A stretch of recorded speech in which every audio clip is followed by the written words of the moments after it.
입덧이 심할 때 무조건 참는 것이 답이다. 네, 근데 맞는 말이기는 한데 좀 이상하잖아요. 정말 심한 분들한테는 이런 방법도 사실은 도움이 되지가 않죠.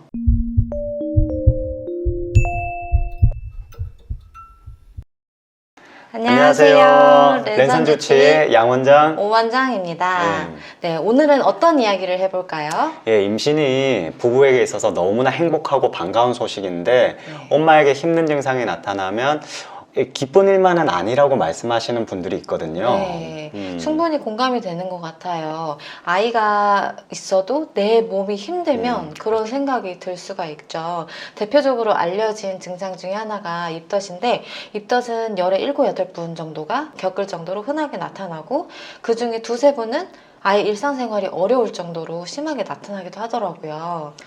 그래서 오늘은 입덧 완화에 도움이 되는 방법에 대해 이야기를 해보려고 합니다. 네.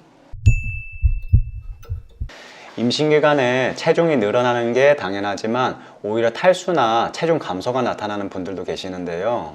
네, 나타난 증상들이 약간씩 조금 다르신데요. 어떤 분들은 뭘 먹어도 신물이 올라온다, 신맛이 느껴진다, 뭐 담수를 토한다 이렇게 말씀하시기도 하고, 어떤 분들은 매번 속이 울렁울렁 거리고 항상 체해 있는 것 같다, 미스거림이 느껴진다 하는 분들도 있어요. 네, 먹기는 잘 먹는데 빈속이면 헛구역질이 나온다라고 말씀하시는 분들도 있고, 토를 하루에 7에서 10번까지도 하시는 분들도 있어요. 그리고 먹은 게 없어도 꺽꺽하면서 투명하거나 노란 위액을 토하거나 심한 경우에는 피를 토하시는 분들도 있고, 이런 증상들이 반복되면 식도나 위 점막에 출혈, 염증이 생기기도 하고요. 네, 이렇게 입덧은 다양한 증상으로 나타나고 정도의 차이도 있지만 일상생활이 어려워질 정도로 심하게 나타나는 경우도 있어요.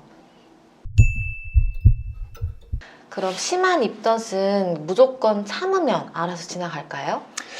입덧은 개인차가 있기 때문에 어떤 분들은 지나가기도 하지만 어떤 분들은 너무 심해서 임신을 했는데도 체중이 빠지기도 하죠. 임산부가 제대로 영양 섭취를 못하면 엄마뿐 아니라 아이에게도 영향을 미치기 때문에 적극적으로 이 부분을 해결하는 것이 좋습니다. 네, 그래서 수분 섭취를 많이 해라, 뭐 스트레스를 받지 말아라, 뭐 비타민 B군을 섭취를 해라, 이런 입덧 완화에 도움이 된다는 방법이 매체에 많이 소개가 되어 있는데요. 정말 심한 분들한테는 이런 방법도 사실은 도움이 되지가 않죠. 네, 그렇다면 입덧은 대체 왜 생기는 걸까요? 흔히 4에서 7주 정도에 시작하여 10일에서 12주 차까지 이어지는 입덧은 임신 중 분비되는 호르몬이 소화 관련 중추를 자극하여 생긴다고 하는데요. 네, 근데 맞는 말이기는 한데 좀 이상하잖아요. 임신한다고 해서 모든 분들이 입덧이 생기는 게 아닌데 왜 유독 입덧이 심한 분들이 계시는 걸까요? 예, 결론적으로는 소화 기능이 약한 분들이 나타나는데, 소화 기능이 약하게 된 원인이 사람마다 또 다르거든요. 그래서 첫 번째 원인으로 소화기관을 움직이게 하는 연료 자체가 부족한 분들이 있는데, 이런 분들은 소화기가 차다고 이야기하죠.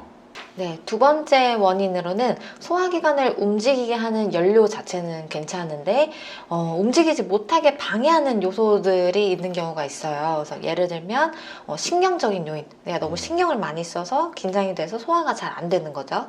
그렇죠. 마지막으로 원인이 무엇이든 소화가 잘 안 되어서 생긴 노폐물이 또 소화 자체를 방해하는 경우인데, 소화가 잘 안 되어서 생기는 노폐물을 담적이라고 하죠. 네, 이렇게 다양한 원인으로 인해서 몸에 표현되는 증상들도 좀 다른데, 우리가 맥이나 혀나 복부 쪽 등을 관찰해서 그 원인을 찾고 거기에 맞춰서 치료가 들어가야지 입덧이 빨리 나아질 수가 있어요. 예, 그리고 문제는 임신 전에 평소 소화가 잘 안 된다고 느끼시는 분들은 임신하고 입덧이 나타날 수 있겠다 싶어서 미리 조심하시는 분들도 있는데, 평소에 소화가 불편한 증상들이 나타나지 않는 분들은 갑자기 입덧이 나타나면서 힘들어 하시는 분들도 있죠. 하지만 이런 분들도 배나 맥이나 혀 이렇게 몸을 관찰하면 소화기가 떨어져 있다는 신호가 관찰됩니다. 네. 음. 네, 그러면 각 원인에 맞춰서 우리가 해결해 줄 수 있는 방법은 뭐가 있을까요? 소화기가 차가운 분들에게 소화기를 따뜻하게 하면서 운동을 증가시키는 걸로 생강이나 귤 껍질, 그러니까 귤피를 생각할 수가 있고, 답답함을 풀어주면서 신경을 이완시키고 소화를 돕는 개념으로는 시오, 주결을 생각할 수도 있습니다. 담이라고 하는 노폐물, 즉 담적을 없애는 개념의 약재가 바나 백출도 있고요. 사실 이 약재 중에는 쉽게 구할 수 있는 것도 있지만 쉽게 구할 수 없는 것도 있고, 뭐 귤피차나 생강차 이런 거는 집에서 쉽게 허브차, 한방차 느낌으로 드실 수 있지만 그것만으로는 부족할 수가 있죠. 네, 귤피차, 생강차 정도로 완화가 된다고 하면 다행이지만 그걸로 안 된다면 주변의 한의원의 도움을 받는 게 좋을 것 같습니다.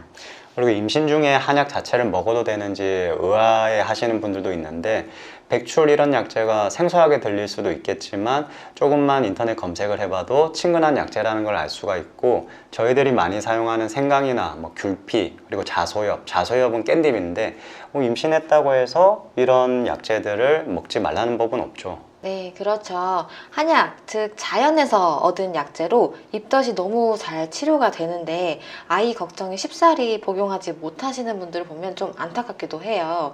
심지어 착상을 유지를 하고 유산을 방지할 목적으로 정말 많은 분들이 드시고 한약 복용의 안정성에 대해서도 많은 논문들이 나오고 있거든요. 예. 그리고 입덧 완화에 도움이 되는 방법들을 찾는 것도 중요하지만 입덧 증상을 악화시키는 음식, 식습관 등을 멀리하는 것도 너무 중요한데요. 네, 그 기름진 음식, 그렇죠. 맵고 짜고 자극적인 음식, 이 밀가루 음식, 뭐 차가운 음식, 차가운 거는 뭐 데치지 않은 것들, 그런 것들을 말하는 거거든요. 회나 육회 이런 것들인데 이런 음식들을 당분간은 피해 주시는 게 좋습니다. 입덧이 심할 때 무조건 참는 것이 답이다 라고 생각하시는 분들도 있는데, 엄마의 안정이 곧 아이의 안정입니다. 네. 예, 엄마가 건강해야 아이도 건강하고, 참지 말고 심하시다면 꼭 적절한 케어를 받으셨으면 좋겠습니다. 다음 영상에서는 입덧 다음으로 임산부들이 많이 힘들어 하시는 임신 소양증에 대해서 영상을 준비해 보려고 해요. 입덧도 소양증도 참아서 되는 문제가 아니니까 저희 영상이 조금이나마 도움이 되셨으면 좋겠습니다. 예, 오늘 영상은 여기에서 마무리하겠습니다. 네, 시청해 주셔서 감사합니다. 예, 안녕.